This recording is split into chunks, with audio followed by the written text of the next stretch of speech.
اس کا پرانا نام تعلیق تھا.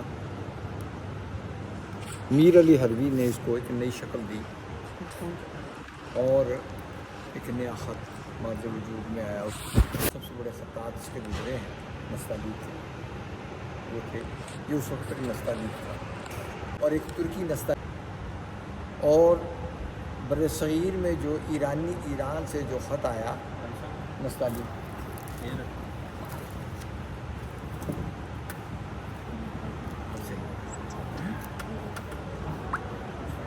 تو وہ بر صغیر میں آیا تو پہلے تو وہ ایرانی لکھا جاتا رہا. پھر یہاں پر لوکلی شمس الدین اعجاز ارقم صاحب نے اس خط میں کچھ اضافے، کچھ ترامیم کی اور ایک نئی شکل دی. شمس الدین اعجاز ارقم کا تعلق لکھنؤ سے تھا، اور لکھنؤ میں کیونکہ ایران سے بہت سارے لوگ آئے تھے تو اسی وجہ سے وہ خط بھی وہیں سے اسی ذریعے سے پہنچا. آہستہ آہستہ یہ ڈیولپ ہوتا رہا.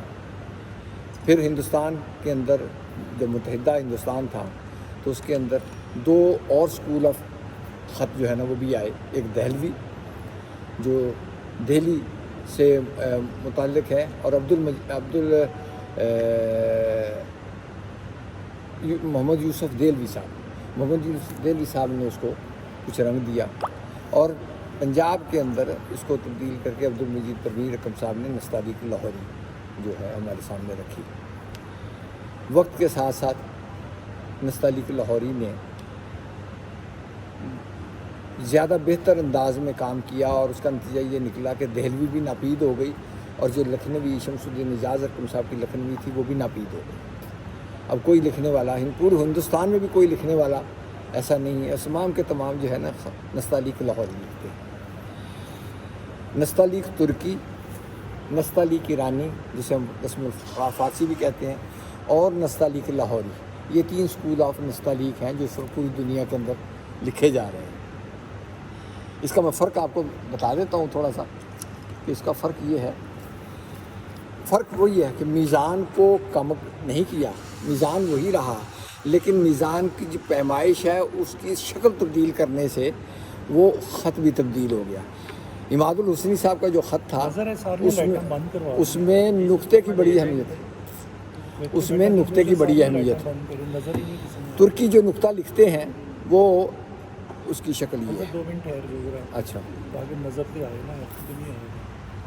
ہاں بہت ہلکا، لائٹس بہت تیز میں. ہاں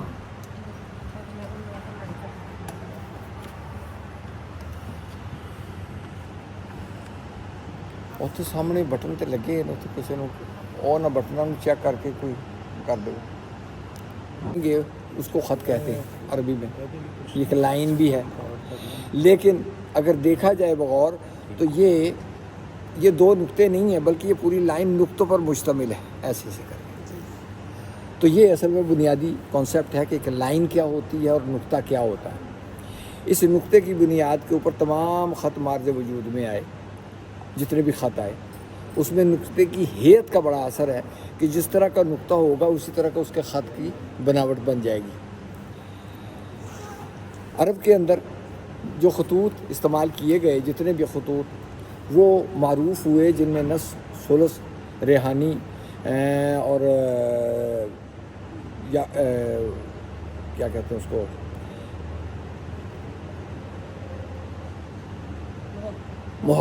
محقق، یہ تمام کے تمام خطوط جو ہے نا مستعمل تھے. محقق اور ریحانی آہستہ آہستہ ناپید ہو گئے، لیکن ٹریڈیشنل ابھی بھی اس کے اوپر کام جاری ہے. لیکن ثلث نے اور نسخ نے ان دونوں کی جگہ لے لی، اس لیے وہ زیادہ معروف ہو گئے. تمام کے تمام خطوط کی جو پیمائش ہے، جو اس کی میئرمنٹ ہے، وہ نقطے کی بنیاد پر ہے. ہمارے ہاں ہندوستان کے اندر اس کو قط کی بنیاد پر رکھا گیا، لیکن اصولاً وہ غلط ہے، کیونکہ جس طرح نقطے کی ہیئت ہے، ہر آدمی کا نقطہ دوسرے کے نقطے سے مختلف ہے، اور جو اگر نقطے کی ہیئت وہ رہے گی تو اس کا خط بھی اسی کے مطابق رہے گا. چنانچہ انٹرنیشنلی ریکگنائز ہے کہ نقطے کی بنیاد پر خط کی جگہ بنے گی اور نقطے ہی کے بنیاد پر اس کی پیمائش ہوگی. چنانچہ ہم آج تھوڑا سا اس کے اوپر ہمارے یہاں کیونکہ عموماً اب تک قط کی بنیاد کے اوپر پیمائش کی جاتی رہی ہے، لیکن آج ہم آپ کو یہ بتائیں گے کہ نقطے کی پیمائش کیوں ضروری ہے. ایک اس کا فرق جو ایران کا نقطہ ہے اور ترکی کا نقطہ ہے اور ہمارا نقطہ ہے، اس کی ایک ہیت کے اندر بنیادی فرق ہے. وہی اس کے خط کی وجہ بھی بنا. تو یہ وہ بنیادی چیز تھی جو نستعلیق کے حوالے سے میں آپ کے سامنے رکھنا چاہتا ہوں. ابھی میں اس کا باقاعدہ بتاؤں گا لکھ کر کہ ترکی نستعلیق کس طرح کی ہے، ایرانی نستعلیق کس طرح کی ہے، اور ہماری جو لاہوری نستعلیق ہے اس کے میزان کیا ہے. میزان سب کے ایک جیسے ہیں، اس میں کوئی دو فرق نہیں ہے، لیکن نقطے کی ہیت بدلنے سے میزان تبدیل ہو گیا. ایران یہ ترکی کا نقطہ میں نے آپ کے سامنے رکھا ہے. ایران کا نقطہ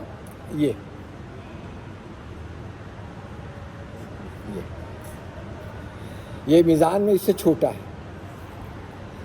ہمارے ہاں جو نقطہ استعمال ہوتا ہے اس کی ہیت یہ ہے.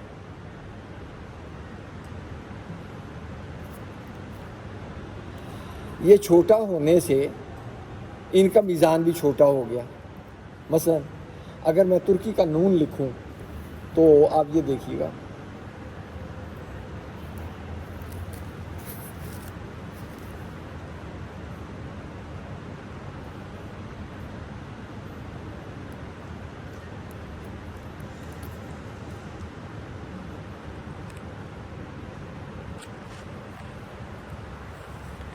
یہ ذرا گہرائی میں کم ہوتا ہے اور تھوڑا سا یہ اس کی چوڑائی جو ہے نا، یہ 3 نقطے جو ہے نا، یہ اس کی چوڑائی 2 اور یہ 3 نقطے، یہ اس کا میزان ہے. ایران کا نقطہ کیونکہ چھوٹا ہے، اس لیے جب ایرانی جو فارسی رسم الخط لکھتے ہیں، ایرانی نقطہ لکھتے ہیں، تو اس کی اس کا یہ بھی، اور اس میں گولائی زیادہ ہے.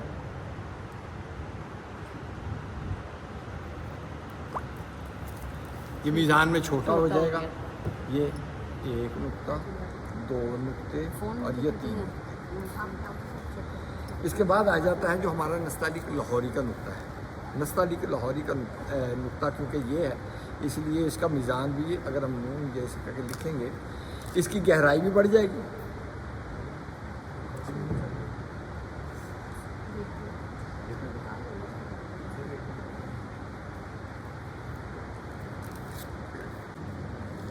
اب یہ 1، 2 اور 3 یہ آپ کے سامنے ہے. یہ ایرانی نقطہ ہے، اور ایرانی نقطے کی بنیاد کے اوپر ان کے خط کی ہے جو تھوڑی سی تنگ ہے. ان کا یہ نون جو ہے یہاں سے لے کر یہاں تک، یہاں بھی 3 نقطے برابر. یہاں سے یہاں تک کا فاصلہ 1 نقطہ ہے. اس لیے میزان میں چھوٹا، لکھنے میں بڑا آسان ہے، خوبصورت بھی تھوڑا سا لگتا ہے، لیکن وہ جو ہیت ان کی ہے وہ ہم سے مختلف ہے. یہاں پر کچھ لوگ پاکستان میں بھی کوشش کر رہے ہیں کہ ترکی نستعلیق کو فروغ دیا جائے، لیکن دراصل ہمارا اپنا ہی خط، اور یہ اتھینٹیکیٹڈ خط ہے جو 1 صدی سے لکھا جا رہا ہے. یہاں پر اس میں بھی 3 آئیں گے. اس میں بھی 3. میں نے بتایا نا، میزان وہی ہے جی، نقطوں کی وجہ سے چھوٹا بڑا ہو گیا. نقطہ بڑا ہوگا تو میزان بڑا ہو جائے گا، نقطہ چھوٹا ہوگا تو میزان. تو نقطہ ہمارا جو ہم نقطے کا جو یہ کرو ہے، تو یہ اس کا میزان. اچھا، یہ میزان ان دونوں کے میزان کے درمیان ہے، معتدل. یہ بہت چھوٹا ہے، یہ میزان کا بہت بڑا ہے، اور یہ اس کے درمیان میں ہے. یہی اصل میں لاہوری نستعلیق کی خوبصورتی ہے. اسی کے اوپر سارا دار و مدار آتا ہے. اب دیکھ لیں ان کی لینگتھ اور یہ اس کی لینگتھ، یہ دونوں مختلف ہیں، کیونکہ ایرانیوں نے چیزوں کو، اچھا کچھ اور چیزیں بھی ہیں جس میں اخفا کیا جاتا ہے.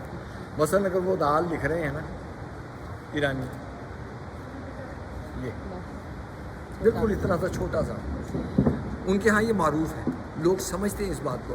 ہمارے ہاں کیونکہ معروف نہیں ہے تو اس پر اعتراض ہوتا ہے کہ یہ اتنا چھوٹا کیوں ہے، کیونکہ ہمارے ہاں جو دال لکھی جاتی ہے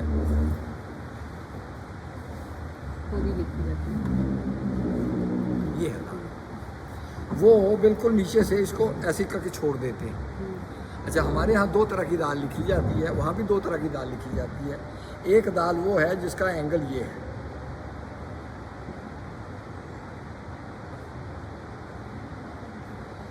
اس میں اس کا میزان دو خط ہے، اور اس دال کے ساتھ جب کچھ لکھا جائے گا تو یہ دال اس وقت استعمال ہوگی جب آپ نے لکھنا ہے درا، دروازہ، دریا، اس کے ساتھ یہ رے استعمال ہوگی۔ جو یہ دال ہے اس کے ساتھ جو ہے نا جو رے استعمال ہوگی یہ، تو یہ اس میں دونوں، یہ اصل میں ہمارے ہاں یہ جب لکھا جاتا ہے تو اس کو زال کہا جاتا ہے، اس کے اوپر دونوں کے اوپر نقطہ آئے گا۔ تو یہ اصل میں وہ بنیادی فرق ہے ترکی نستعلیق، ایرانی نستعلیق اور نستعلیق لاہوری کے اندر۔ تو اسی کی بنیاد کے اوپر میں آپ کو اب سارے جو مفردات ہیں وہ آپ کو لاہوری نستعلیق کے کیا ہیں وہ آپ کے سامنے میں رکھ دیتا ہوں۔ سب سے پہلے الف، یہ ہے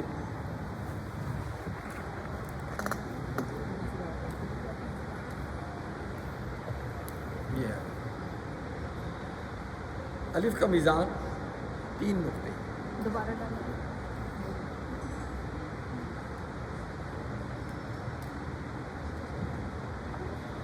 اس کا میزان ہے 3 نقطے۔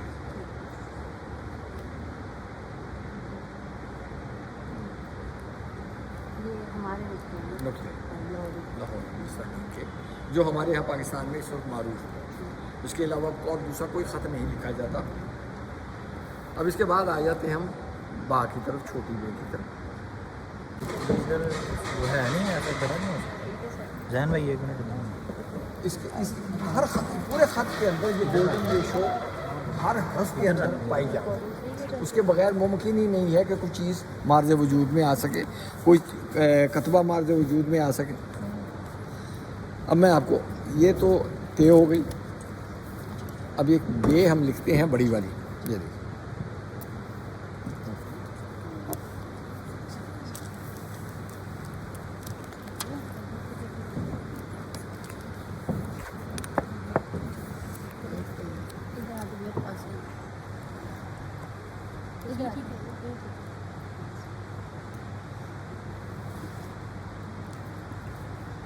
اس کے بھی وہی 3 حصے ہیں، 2 حصے اس کے اتریں گے یہاں تک اور ایک حصہ اس کا اوپر کو چڑھے گا۔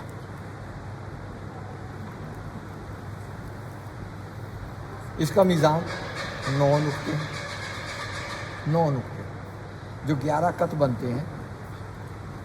یہ پہلے نقطے ڈال دیتے نیچے لکھنے، نہیں پہلے لکھ کر پھر نقطے ڈالیں گے، پتہ تو تبھی چلے گا۔ بہت زیادہ ہو گئے چھوٹی سی کبھی وہ تو مقصد یہ ہے کہ پریکٹس سے چیزیں جو ہے نا وہ آ جاتی ہیں، ٹائم تھوڑا سا لگتا ہے، 1 2 3 4 5 6 7 8 آئے، اس کی وجہ سے پیپر وہ اور بار بار رک رہا ہے نا، تو اس کی وجہ سے۔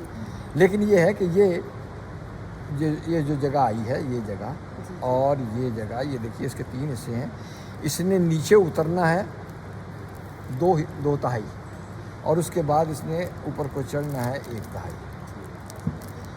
اگر یہ ہم گولڈن ریشو کو نہیں رکھیں گے تو اس کا نتیجہ یہ نکلے گا کہ وہ یا تو سیدھی سپاٹ ہو جائے گی یا اس کا کرو جو ہے وہ آگے چلا جائے گا۔ اگر ہم اسی چیز کو ادھر سے جیسے ترازو ہوتا ہے تو وہ بھدا لگے گا۔